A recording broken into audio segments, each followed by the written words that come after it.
Selamat pagi pemirsa, semangat pagi. Apa kabar Anda di hari ini? Senang sekali berita Papua hari ini dapat kembali menjumpai Anda bersama saya, Cynthia Delima. Sejumlah informasi penting dan menarik akan kami hadirkan untuk Anda. Berikut 3 di antaranya.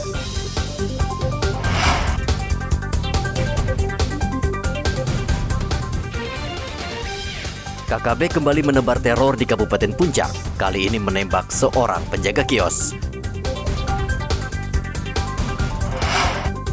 Jenazah aktivis perempuan yang ditembak KKB di hutan Jayawijaya akhirnya ditemukan. Kabur saat razia miras dan sajam, 2 pengendara ditangkap polisi.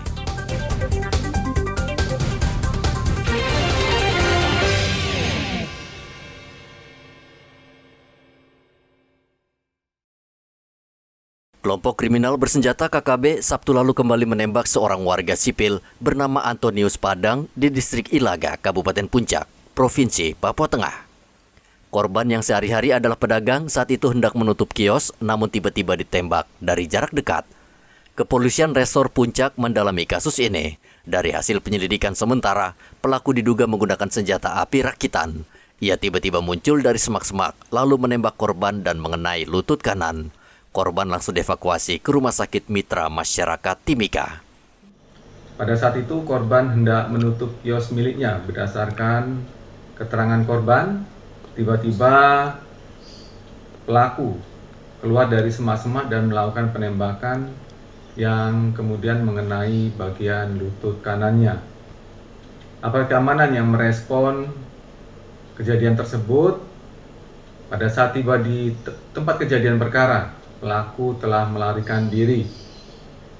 Selanjutnya, korban dibawa ke Rumah Sakit Umum Daerah Ilaga.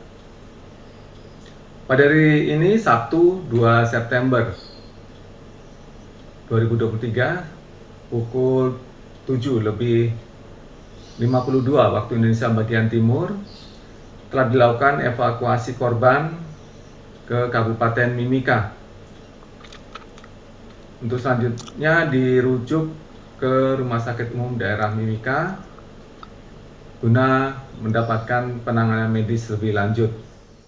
Pasca penembakan, situasi keamanan di Kabupaten Puncak siaga 1. Aparat gabungan TNI Polri terus meningkatkan patroli keamanan.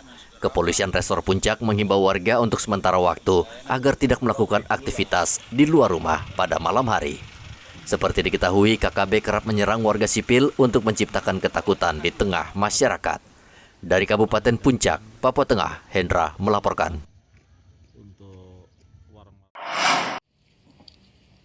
Jenazah aktivis perempuan Papua Michelle Kurisindoga ditemukan dan langsung dievakuasi ke Jayapura usai disemayamkan sehari sebelumnya di RSUD Jayawijaya.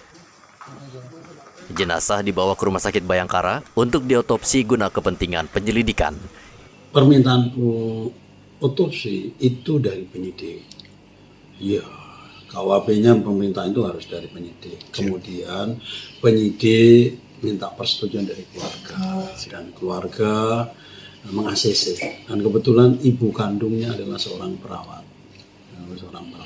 Kemudian ini memang kenapa suatu korban bila mana tidak dilakukan otopsi itu kita tidak akan tahu penyebab kematiannya. Jadi tujuan otopsi adalah untuk mengetahui kondisi korban, jenis kekerasan apa yang ada di dalam korban, dan untuk mengetahui sebab kematian daripada korban tersebut. Elizabeth Mandosir, ibu kandung Michelle Kurisindoga, mengizinkan jasad putrinya diotopsi untuk mengetahui jelas penyebab kematiannya. Ada kejanggalan yang hari ini terjadi, yang hari ini kami lihat, yang hari ini kami dengar, baca, bahkan video yang pertama kami lihat itu tidak sesuai dengan kenyataan yang kami melihat anak kami seperti itu. Jadi saya minta kepada Bapak Kapolres Wamena tadi untuk kalau bisa diotopsi. Gitu.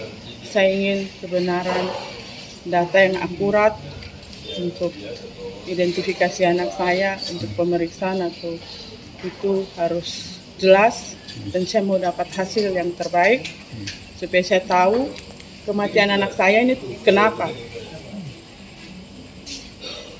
Supaya semua tahu, semua keluarga berharap, banyak berharap untuk hasil ini, supaya hari ini mereka ada tunggu hasil dan mereka mau hasil pemeriksaan, hasil otopsi dan hasil semua penyidikan segera dituntaskan.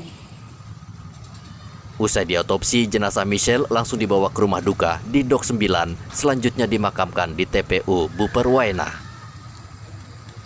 Michelle dibunuh diduga karena dituduh sebagai anggota intelijen TNI. Sebelumnya ia ditangkap dan sempat diinterogasi dan akhirnya ditembak karena dicurigai tujuan perjalanannya ke Kenyam, Kabupaten Duga untuk memata-matai KKB. Arthur melaporkan dari kota Jayapura, Papua.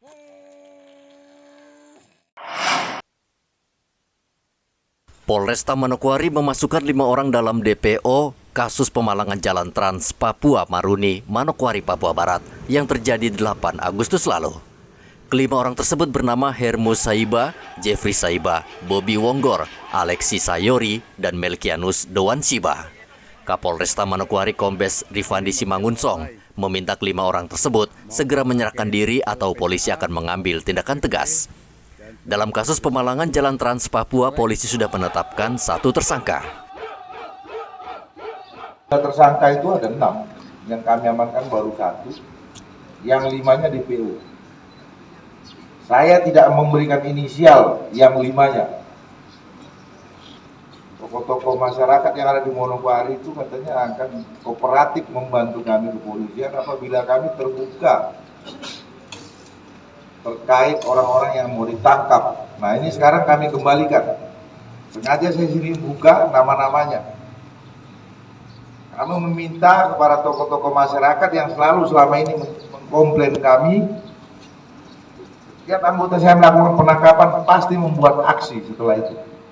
Habis itu setelah kami temui pasti dia meminta begini, Pak, kenapa kami tidak dikabari biar nanti kami yang menyampaikan. Nah sekarang kami merubah pola, kami ikuti maunya masyarakat.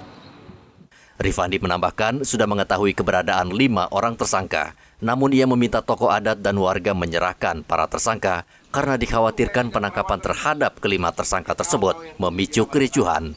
Edi melaporkan dari Manokwari, Papua Barat.